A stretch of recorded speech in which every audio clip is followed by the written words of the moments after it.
antelopes, giraffes, and the rest. He also loved a lot of fruits. Thank you. He loved fruits, so he planted some apples inside the presidency between the house and the office. Then he began to notice that his apples were disappearing. And he shouted on all of us to say that the bodyguards around are busy taking his apples, and that is indiscipline. Then one day on our way back from office to the house, the giraffe was busy eating all the apples. Sluggishly, majestically. Then he decided to turn his face to the left, not to see the giraffe. So noticing this and knowing the instructions he gave earlier, so I said it loud. We had some ministers, all the principal staff on our way to the office. I said, if this giraffe knows that the commander-in-chief is passing, it would have disappeared. He still turned left.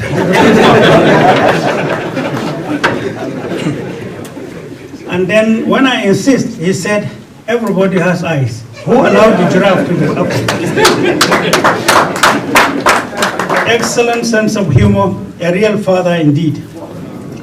Mr. Chairman, our distinguished mother, a very rare personality,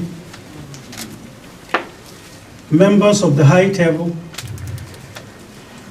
Your Excellencies, former military administrator and representatives of governors, distinguished speakers,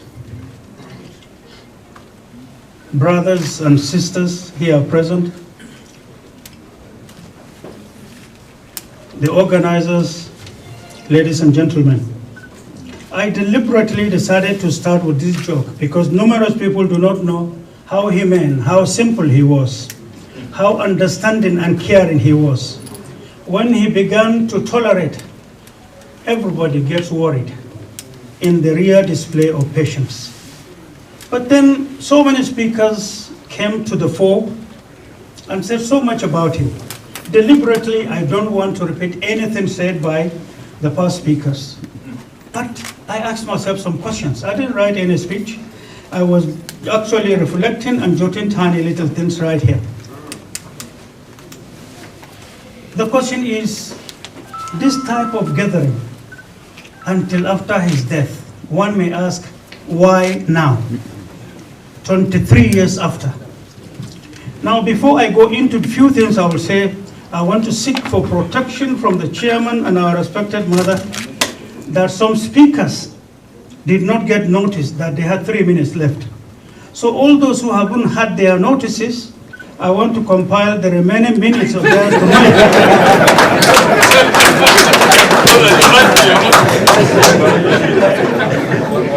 And I'm sure silence means approval. I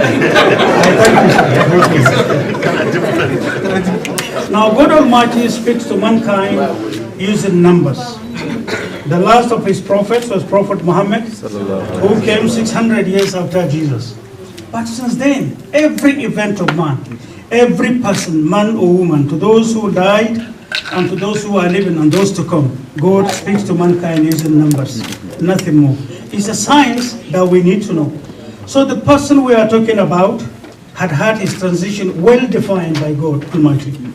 God uses 4 angels, jinns, and mankind from 0, 1, 2, 3, 4, 5, 6, 7, 8, 9, from 9, then 0. No any other figure. So anything you are doing is calculated based on the figures given by God Almighty. And to those who see behind the wall, figures speaks. Now, one may ask, when was he born? He was born on the 20th September 1943. Add all the numbers, you will see 10. But 10, 0 is just 0 when you begin to count in this way. So it was 1. He came to power on 17th November 1993. Add up all the figures, you will have 14. 1 plus 4 will give you 5. You see, nobody can change destiny. General Abacha was to become Nigeria's head of state on the 15th November, 1993. But the then head of interim government went to Port Harcourt. He was to return on the 14th, but there was riot in Port Harcourt. He was torn and delayed. Movement of the then head of state, Chief Enos Shenokon, couldn't be possible to the airport. So there was delay. Arrangements were made. He returned to Abuja on the 16th. On the 17th, the day he was ordained to become, was the day he was able to come to Abuja. Whether he himself loved it, liked it or not, destiny was on him to be on the 17th. Nothing was to change it. Man arranged 15. God decided it was 17. So all we were doing was figures being calculated in the life of man, being propelled by destiny. Now, it could have been 3 if you had calculated it, but God decided to make it 5. So the day he came to power was 5. The day he died was the 8th of June, 1998. If you add up all the numbers using the calculations I talked about, you will also arrive at 5. If you add it up all together, you will see you have 11 in this type of counting. Today, that's why I said, why now? Today, 23 years after, I'm sure the organizers themselves might not know, but they have been propelled by events, time, been driven with an energy of destiny. So today is the day to kickstart something we know not. Today is the 25th of September 2021. If you add it up all together, you will come up with a figure called 3. Add it up all together. You will have 14. 1 plus 4 will give you 5. General Abacha was born on, he came to power on 5. He died on 5. He was given birth to on 1. Add it up all together, you will see something new. First, he was ordained to become Nigeria's head of state. Number 10 is the same date of birth of his. He couldn't change it, and no human could have changed it. So if you add it up, number 10th president, born on the 10th in this spiritual type of way of counting, were his individual destiny. Alongside his individual destiny, he is to come to meet numerous individuals, collective destiny. Those who served with him, those who went to war with him, those he served himself. So many died, so many are there writing his history, their own history, with a portion that he occupied. When he became head of state, it was also a documented, saturated history for those who are left behind to document. We have a challenge. That's why, with admiration, I respect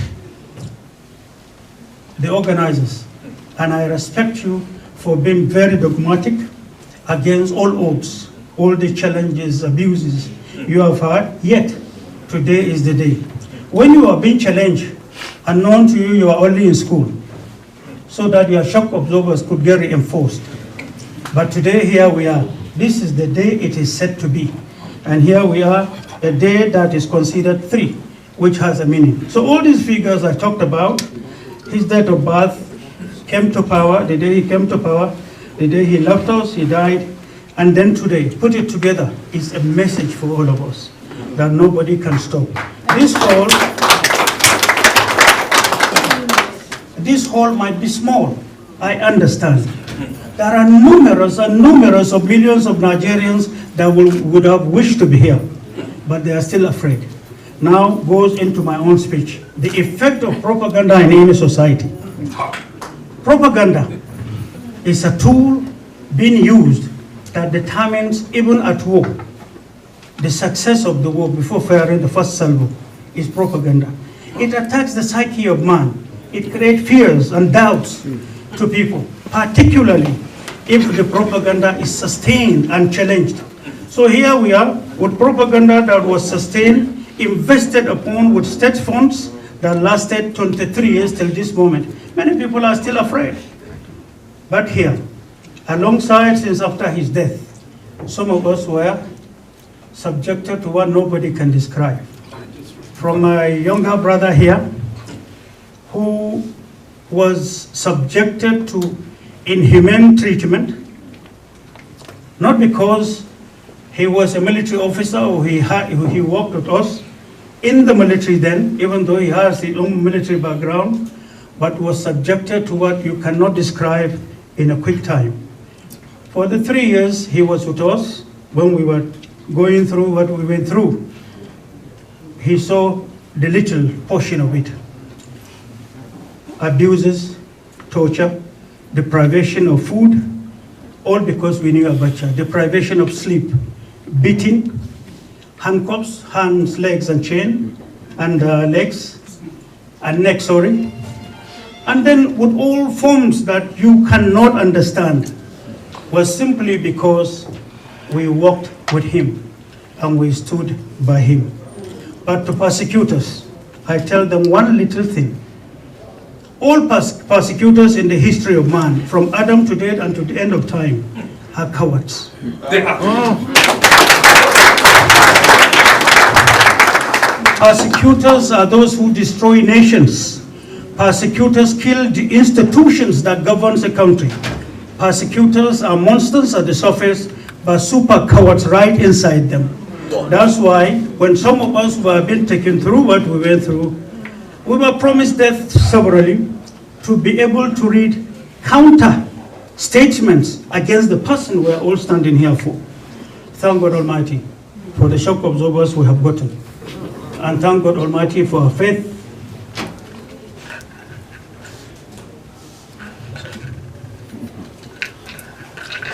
Propaganda winds out by time. Time and events are designed by God Almighty. Numerous things must happen naturally or artificially. So propaganda winds out.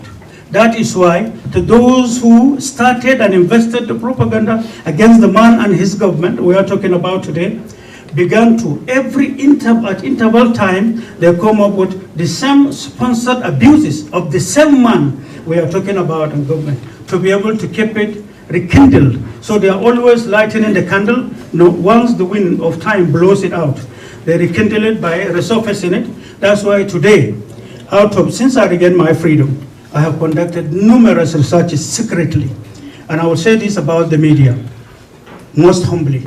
There are many of them, highly professional, excellent character, excellent backgrounds, but they are enrolled in numerous parts of media. Some of them knows the truth, but they are only told to carry what they see and print it.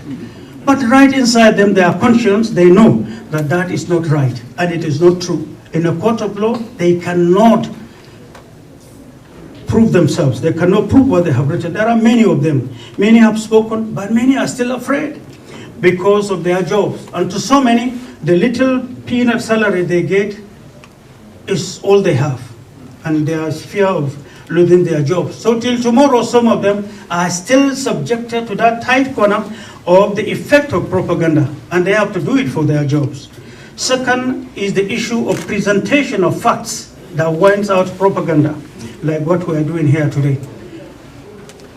The description they gave in these 23 years, what the little we have seen in less than this barely 4 hours, it has shown that this little drop of facts has actually dwindled and dwarfed the pyramid of lies we have seen built over 23 years. If we continue,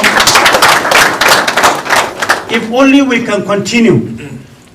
We are not saying bring lies. We are not saying cook it and present it to the fore. All we are saying is present facts. And then numerous people, particularly persecutors, they hate the word facts. They hate the word honesty. They hate the word loyalty. They hate the word commitment.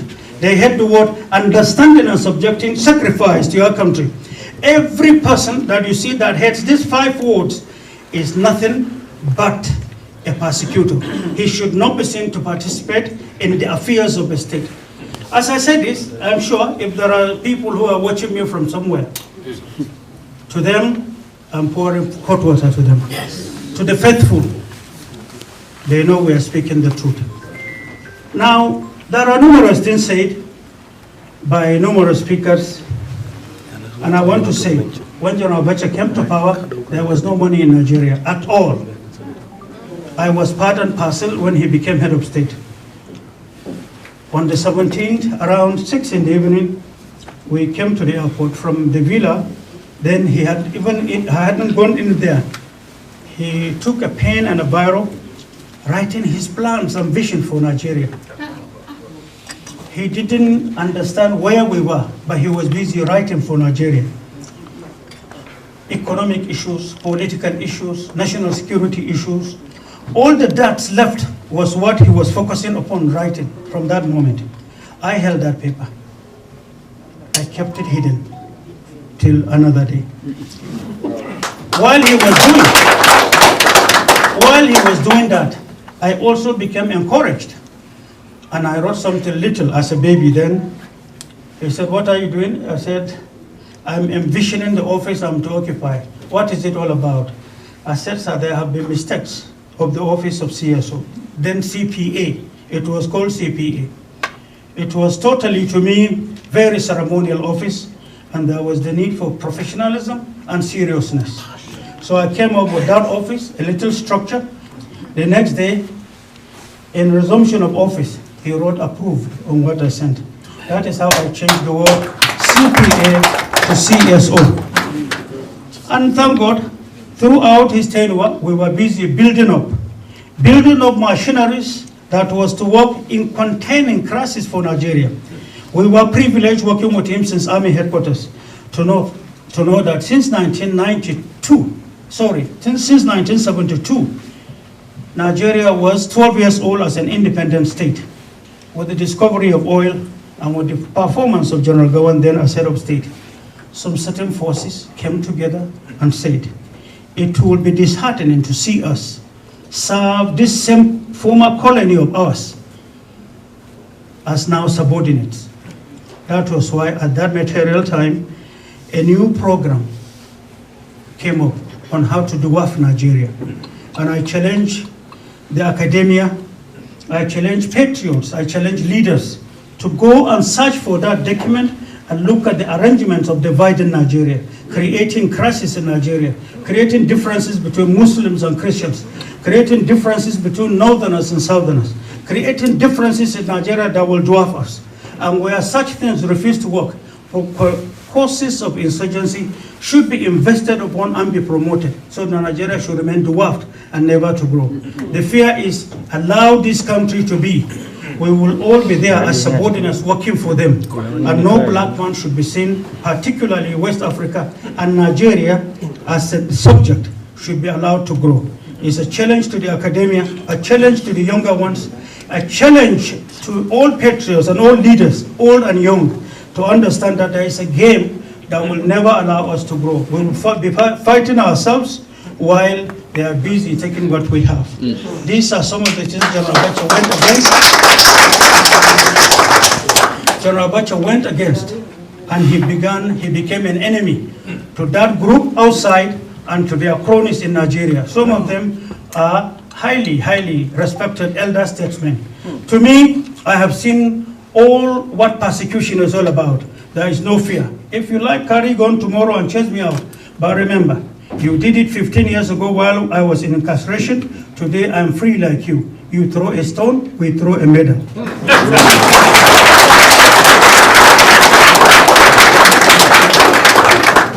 When you are talking about your country, there is no holds bar in such statement. Every patriot should begin to ask himself, why was I created in that country? God didn't consult any of us here or anywhere or any mankind to say, I will create you a human being on so-so date in so-so country. Wherever you see yourself, that's where God Almighty wants you to serve. And to serve Him and to serve that country without fear or favor, as it is contained in the oath of offices that elected leaders used to take on with. But you see, ours is ceremonial. We take oath, but 10 seconds after, we change it into totally something, nothing, that God Almighty will ask us for. Now, in this spirit with which General Abacha governed Nigeria, the West Coast was also engulfed with similar problems that was targeted at Nigeria. Which were these countries? Sierra Leone, Gambia, and Liberia. General Abacha took it upon himself to extend services, because in his later agendas of helping Nigeria, there was the larger also mobilization he was doing for leaders across the world that many people didn't know. What was it all about? Restoration of the value of black man world over. A black man is reduced to nothing. That we should first of all occupy our position within Committee of Nations and in the world as black men and women across the world. This is the laudable program he was embarking on quietly. That's why after his death, there are numerous leaders in Africa and outside Africa who acknowledge this and who are still having it with them to be seen to synergize with anybody like this that will one day come up to dust up his diary of events so that the world will benefit. But to some of us, those programs that brought him enemies at home and abroad, we are keen in it squarely and we are not taking an inch out of it. To those who want to believe us, please do. And to those who want to fight us, please do. And I'll give a little example of the man in him. He takes every responsibility as a mission. I will give this little example. While he was in power, Gambia, Sierra Leone, and Liberia were directly being managed by him. So the presidencies of these three countries were also manned. All the presidents of this country were directly manned by us, and he directed us to do so. One day, our boys were attacked around 4 a.m. Thank you, 30 minutes. 2 minutes. No,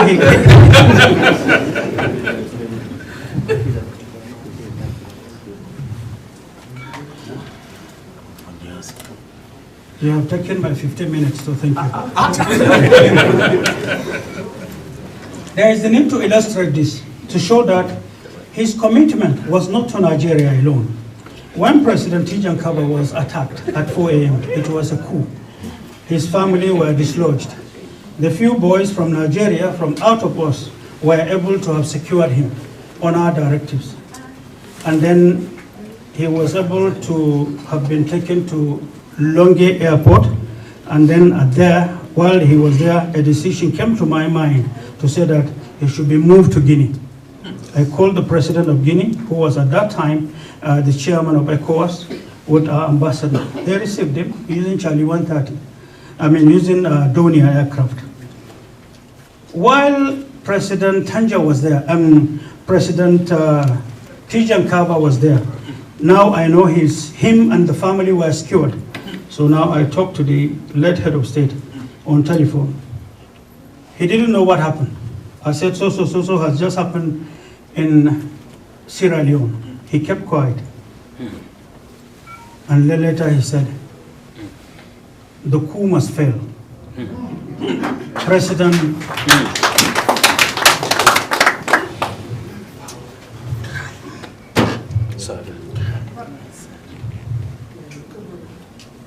do you hear me?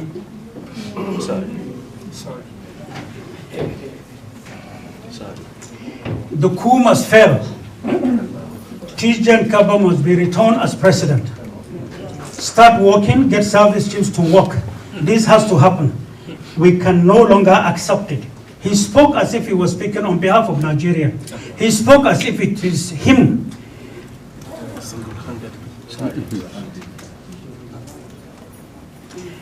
As if it is him that was attacked.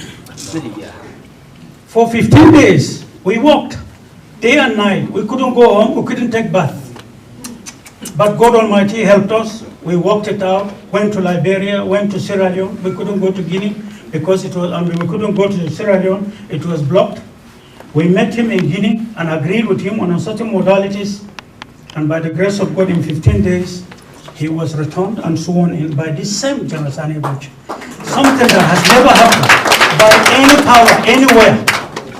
Nothing like this has ever happened. Yet he is a man to attack. I can understand those who saw him as a rival were doing so out of jealousy. Small-minded people. During his time, and for the first time in Nigeria, and because of his commitment to show that there must be justification of action in anything we do in this administration, this was the watchwords. That is how God Almighty gave us the know-how to have documented every coup with electronic evidence, video and audio, and the entire world began to copy from him. Then the issue of states. Yes, 6 states were created, but we forgot he also added 700, he added local governments of 774. He added numerous wards across the country and every state benefited. Every state, I repeat, benefited. But we are quick to forget. Today, we lost Bakassi shamefully, and I know if he were to be alive, Bakassi would have been the 774th local government. Bakassi was made a local government, meaning 774. But today, we lost Bakassi. We are still counting it as a 774th local government, while it's not part of us, it's part of Cameroon. The question is, where is the accountability of that lost government? We are supposed to be 773 local governments. Who is taking money on behalf of the 774th? That is Bakassi. It can happen during his time. All institutions were brought to work. Every institution were submissive. They knew there were questions to be asked. They knew routines were established according to the law, and it was being done. To any person who is ready to provide leadership to Nigeria with such doctrine and such approach should be prepared to be bashed, to be accused, to be used. General Abacha was abused, was accused, even while he was in power. Numerous papers were writing numerous things. Literature being sent or prepared at home, and some coming from outside. He stood it and still maintained his ground, and we were working right. And then, for the benefit of the doubt, General Abacha did not, even in 1997, reduce his focus to the oil Nigeria had. He consulted a lot of international bodies, even satellite, to know what we had as a country. That's why from north to south, there were records of how rich this country is endowed with. But the shallow-minded are busy looking at oil only and little gas. But today, if the key, and any typical intellectual is asked, is Nigeria an oil-producing state? Or he will tell you it's an oil-producing state. But in reality, as far back as 1997, General Abacha knew Nigeria was a gas-producing state with numerous, I repeat, solid mineral resources that bigger countries cannot think of. So we are endowed with. That's why, at this point, to some of us who are still crisscrossing, contacting people from across and outside Nigeria, is for us to now scientifically identify who we are as a country, what we are endowed with from God Almighty, and how we can utilize it and occupy a position high up within Committee of Nations in this country. Now the issue of dirty budget politics, whosoever, no matter how strong you are, so long you come forward to checkmate that, you will be called names. Those who may be around you will be the same people to invest in abusing you indirectly. There are direct abuses and there are indirect abuses in the propaganda we saw so far. And finally, the issue of looting. I'm never afraid to speak about it. I was tortured beyond understanding by those who persecuted me. I was promised death severally by leaders of this country at the time we were going through what we were going through. There are basic questions I ask at any time I was told to make statements. One thing I will say, and if it is out of protocol, I beg your pardon. I'm talking from the point of view of pain. The family General Abacha left behind were bashed, abused, accused, called names. Little children could not understand what papers were writing. And the question here is, if a persecutor has money and the mischief to continue to sustain his propaganda, what becomes of the family and the associates standing on their feet to fight back? Be that you say, no, it's C after all. And then to those who are sponsoring the propaganda, you see they go through indirect means. You will see papers come up with it. The simple questions one may ask is, who owned this paper? How many shares are these persecutors having in that paper? Who is sponsoring the papers? We don't ask. But the moment you step forward, a persecutor is just naturally chicken-hearted. That's why mischief is the oxygen he inhaled.